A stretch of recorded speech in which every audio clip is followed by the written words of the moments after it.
सचमुच होने वाली, वो सचमुच होने वाली क्या है, और तुमको क्या मालूम है कि वो सचमुच होने वाली क्या है?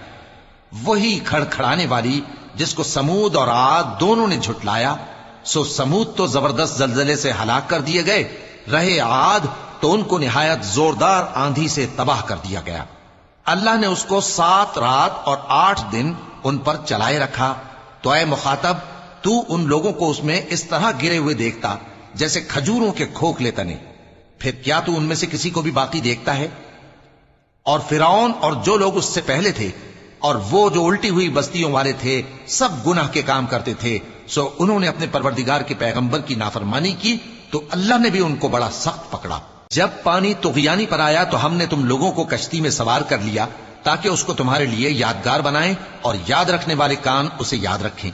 फिर जब सूर में एक बार फूंक मार दी जाएगी और जमीन और पहाड़ दोनों उठा लिए जाएंगे, फिर एक बार ही तोड़ फोड़ कर बराबर कर दिए जाएंगे, तो उस रोज हो पड़ने वाली यानी क़यामत हो पड़ेगी और आसमान फट जाएगा, तो वो उस दिन कमजोर होगा और फरिश्ते उसके किनारों पर होंगे और तुम्हारे परवरदिगार के अर्श को उस रोज 8 फरिश्ते अपने ऊपर उठाए होंगे।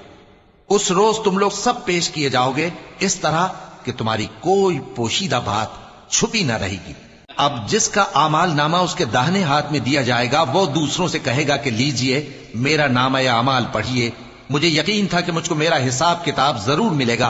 बस वो शख्स मन माने ऐश में होगा, यानी ऊंचे बाग में जिसके मेवे झुके हुए होंगे।